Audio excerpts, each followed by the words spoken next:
Peace in Pan-Africanism to all my African brothers and sisters from all around the world. Welcome to King Says So. Today we are settled here in the street in Khalishiwe, the famous Thabo Modupe street. Guys, I'm going to interview Thabo. He has since joined the MK political party. So if you want to hear the interview, tune in, subscribe, click the like button, and make sure that you are always leaving your thoughts on the comment section. Let's hear what is Thabo Modupe's thoughts on the MK party. Thank you, my man. I'm Thabo Modupe. Yeah, I'm a Kimberlite, yes. Even though I'm living on the farm now currently.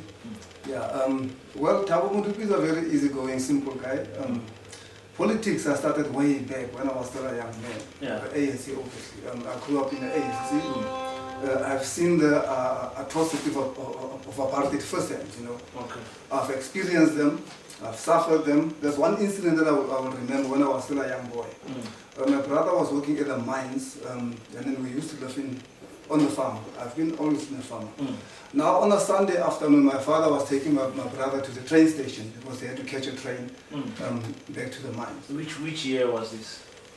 No, then it was 1979, 1978, around there. And then he overtook, he was driving a little funny car, you know, a Ford Taunus. Then he overtook an Anglia. I don't know whether you know that car, Anglia. It looked like its window like it's Maheta so. Ugly car, overtaker, they were cruising. Yeah. And then they got angry that this black Opa is overtaking them. Then they rushed, they overtook us, then drove slow and delivered it again in front of us. They overtook them again. That was the game up until we got to Kimberley, we got to the train station. While my brother was getting off the car, a lot of cars came. Say, Opa, you're a fucking car. You know, sorry for the language, but that's okay. That's what they said. And then they gave him a fine right there and there. They didn't see him, but because they were told by somebody that it was Narata, then they gave him a fine, 150 rand. And back then, 150 rand was. That's crazy. Not in 1970 something. That's a big amount. So yeah, that's one of the things that we experienced as we were growing up in the apartheid government. Yeah. So the follow-up question would then be, most of us grew up in the ANC. We grew up in the ranks of the ANC. The ANC is our party in South Africa, whether we like it or not. That's the party that we grew up mostly. What is the reason that made you change ranks and go from the ANC, I'm not sure to what party, and landing up to Umkhonto? My brother, I've always been in the ANC. I've never joined any other political party. I don't know any other political home. I've always known the ANC.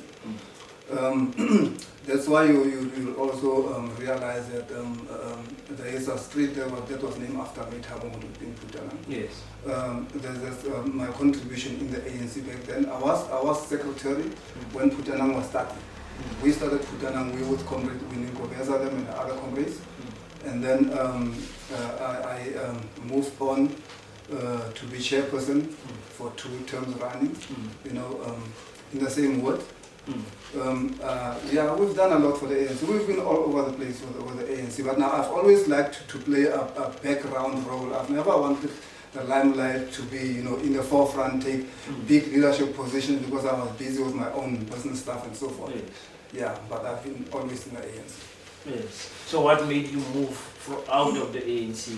I mean, with an honorable title of street named after you, such a big person in the ANC, very few people can say that, especially here in the Northern Cape in Kimberley.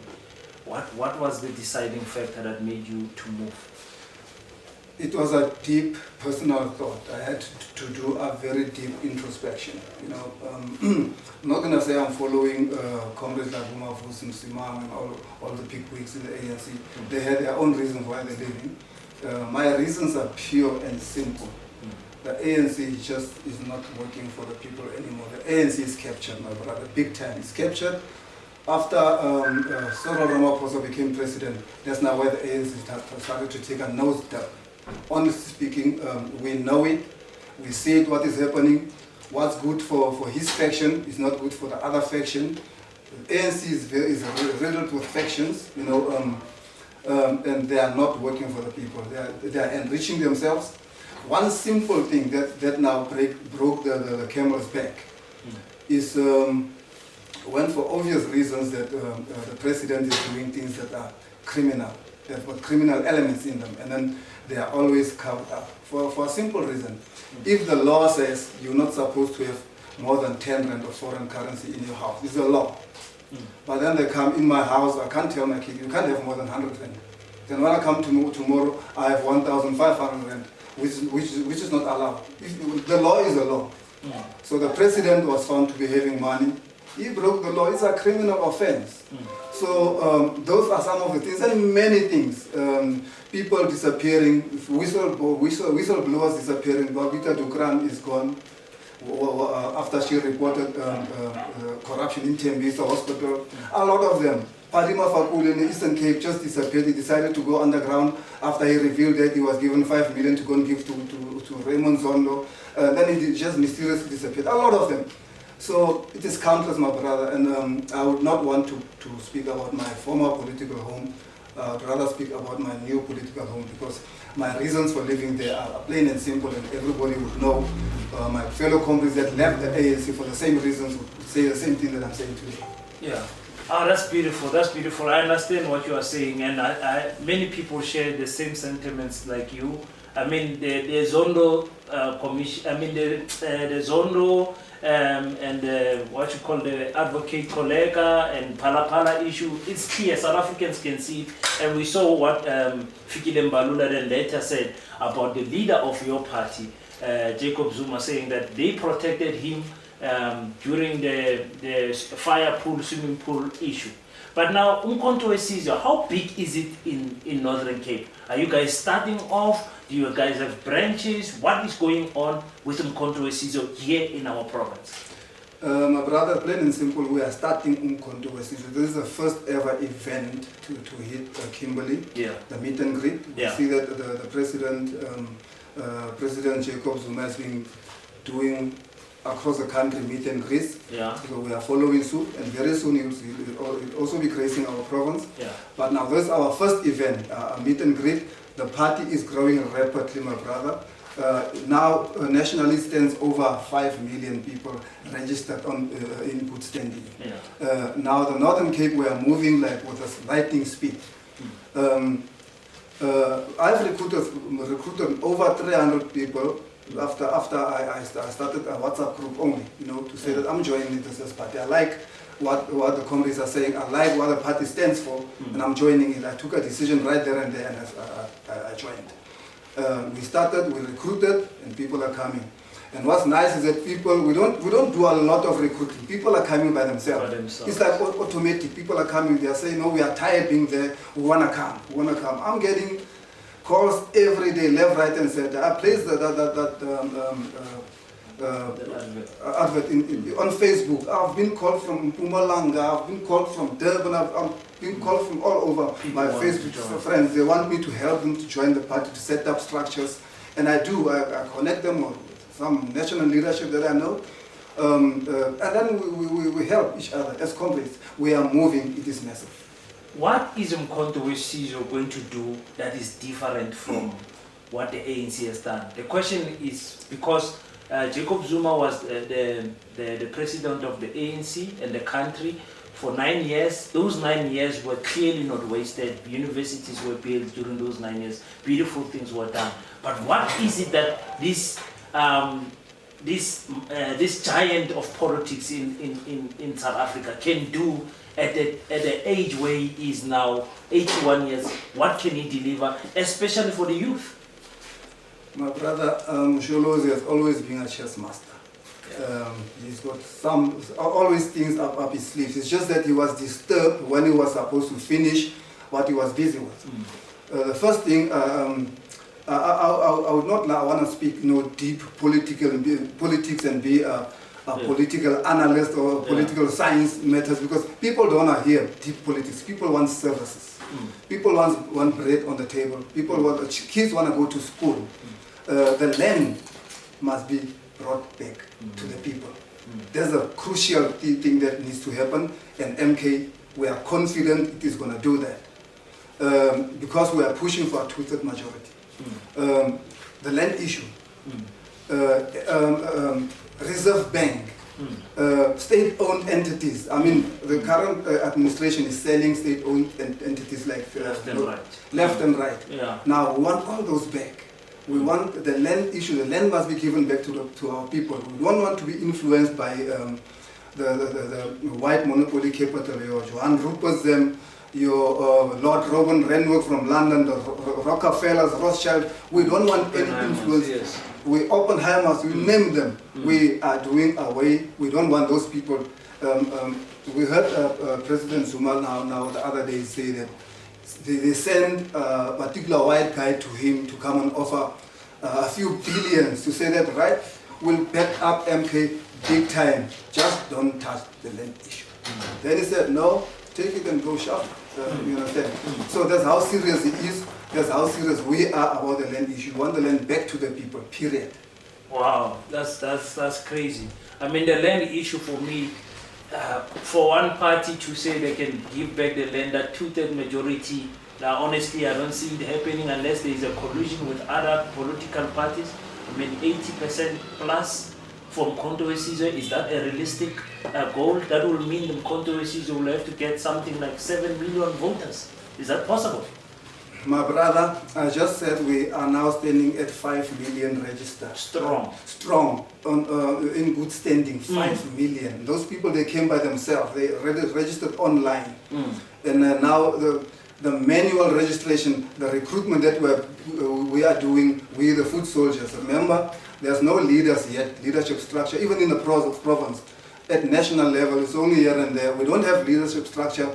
Everybody's a volunteer, everybody's a foot soldier. Now, with all the foot soldiers that we have in South Africa, to reach that number, my brother, it's gonna be easy. This is history in the making. Nowhere have you gotten a party that is newborn and then it just comes over and sweeps everything. And that's what we are aiming for. We don't aim for low, we don't aim for less. Possibility it is there's a possibility that we might fall just below the mark that we're aiming for, but we don't aim for less. Wow. Now, land, state-owned entities, a person will say, but you're speaking the same language like the EFF. You want to give back the land to its people. You want to nationalize, have a state-owned bank and all of that. Why is it must I not vote for the EFF and choose Mkhonto we Sizwe? What is the difference between the two parties? The difference, my brother, as much as I said I don't want to speak about other parties, but the difference is very simple. The leader of the EFF, Julius Malema, is like a grasshopper. Today he says this, tomorrow he says a different thing. Okay. So you can't trust. There's someone that you cannot trust. He's one of the architects of the Zuma Must Fall campaign, but he's not even an architect of Ramaphosa bring back the Phala money. You know, he's quiet on that one. So he does this today, tomorrow he does the same thing. He's also sitting with these people that I've just mentioned. We've seen pictures of him all over, in London, sitting with who, and those people, you can't go and sit with people that are your enemies and come and preach here, hey, we want to bring back the land. He's screaming, he's being remote control, go and make a noise here. Just go and make a noise so that people laugh. Simple. I don't want to go deep and speak deep politics, but that's very simple, plain and simple, so that the person on the ground can understand what we are saying. Today is like this, tomorrow is like this. It changes colors like a chameleon. With MK Party, we are focused. We know our leader, we know Comrade JZ, we know the comrades that are in the party, we know that they have always been consistent. There's always been consistency in their leadership style. And that's the momentum that we want to keep. Now, when it comes to Mkhonto we Sizwe, many of us were hoping that Ace Magashula will join ranks with Mkhonto we Sizwe. Carl Niels would join ranks. Even the Queen Sisulu would join ranks with the ANC. But it looks like Mkhonto we Sizwe is failing to lock up. These people have shown their loyalty to Jacob Zuma for many years. Why is it that Carl Niels could not sit down with him? Ace is saying he will work with him, but people must still vote for ACT. And when Sisulu is not there, even the RET faction, all of them, most of them are not with Mkhonto we Sizwe. What is it about Mkondo Esizo that is not securing the big names? No, my brother. You might not be maybe doing a lot of research. Comrade Ace is coming. He's with us full time. He made it public. It's not something that I'm sucking. He's coming. I saw the interview yesterday. I did a video about it. That's why I'm saying he's saying people must still vote. He will work hand in hand with Mkondo Esizo, but he did not take off the white T-shirt for the green.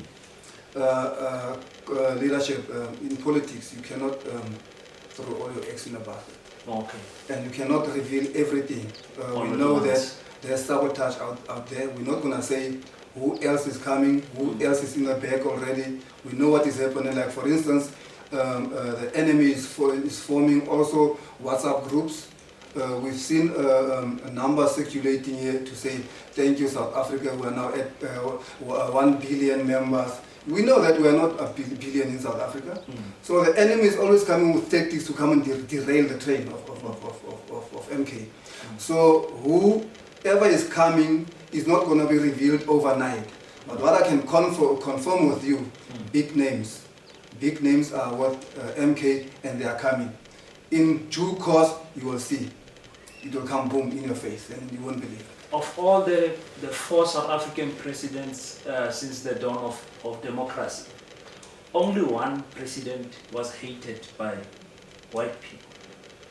Why is that the rest were not hated by white people, not spoken against by white people, but only one president stood out to such a point where the whole country went, like you said, on the Zuma must fall campaign?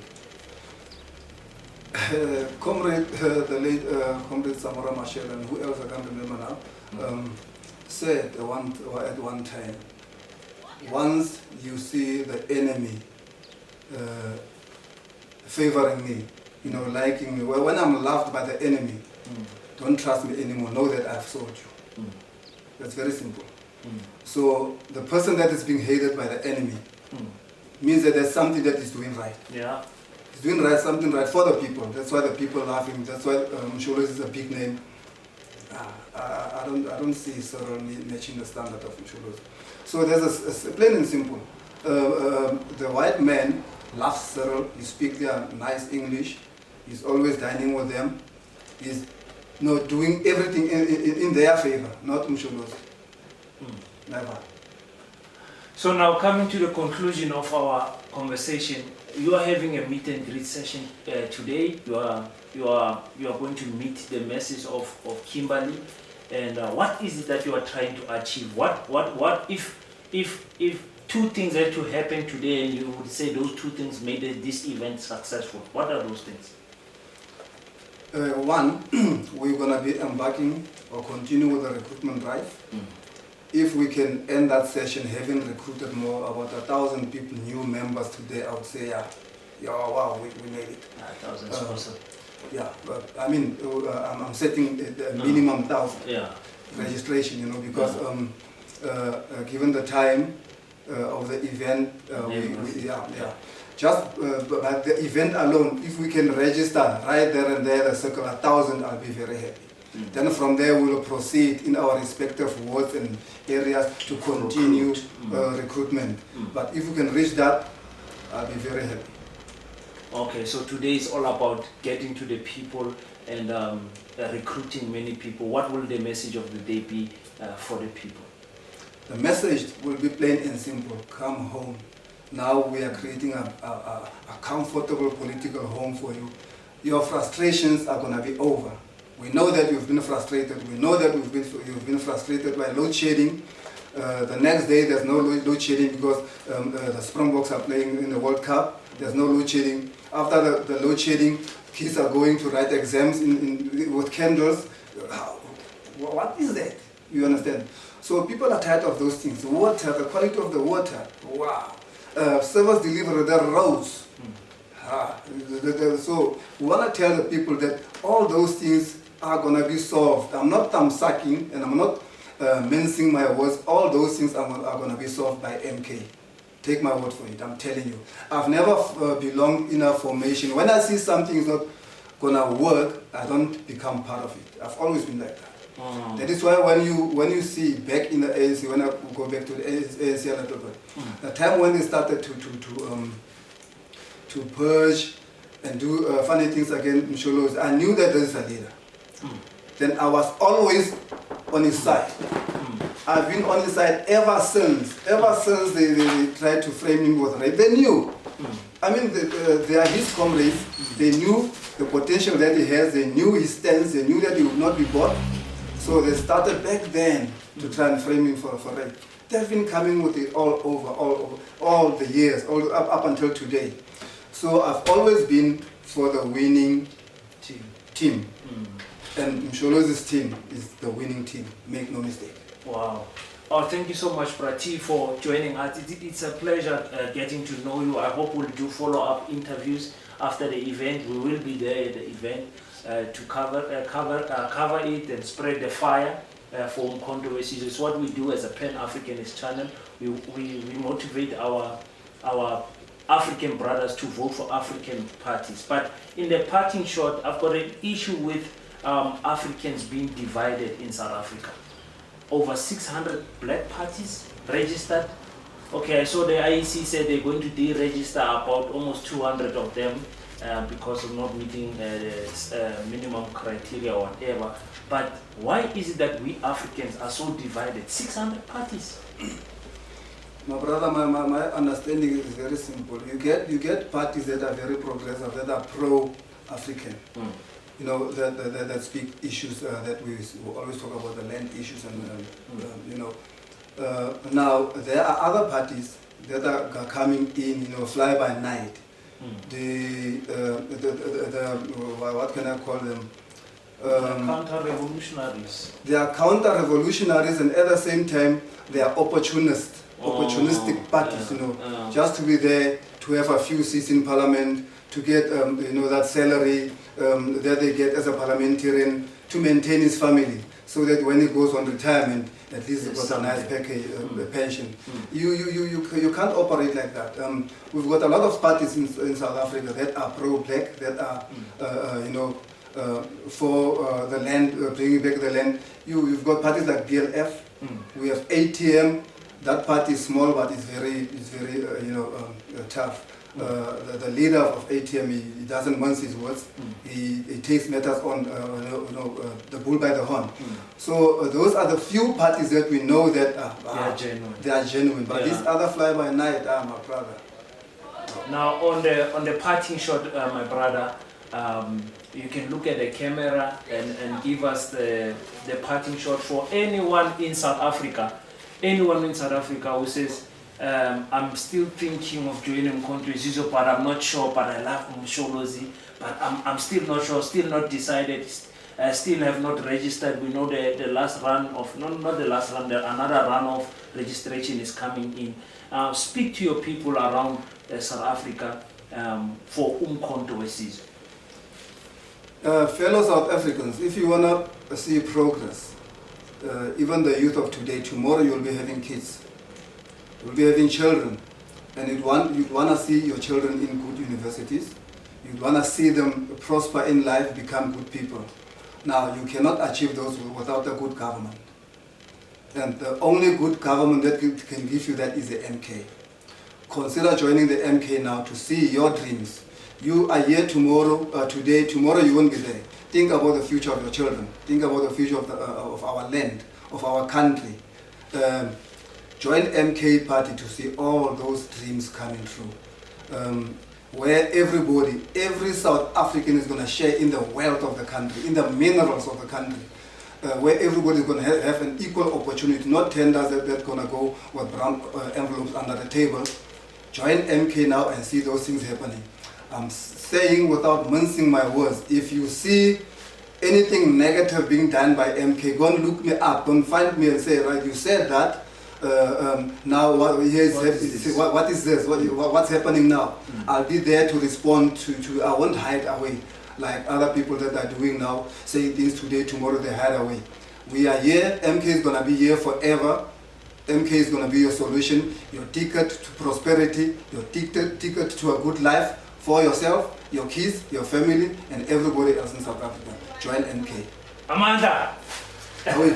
Thank you so much, my brother. Thank you so much for having us today. My elder, my leader. Thank you so much. Ladies and gentlemen, that was Mkhonto Wesizwe here in Kimberley. We are so happy to see them here, and we want to see what they're gonna do in Khalishiwe, in the larger Northern Cape area. So we wish them all the best. I hope you guys enjoy the interview. If you do love Pan-Africanists and Africans supporting Africans, please click the like button. Leave your thoughts on the comment section. Tell us, what do you think about this Mkhonto Wesizwe in the Northern Cape? Until we meet next time, don't forget to pray. And after you pray, stand up, African child. Do your best so that God can do the rest. I salute you.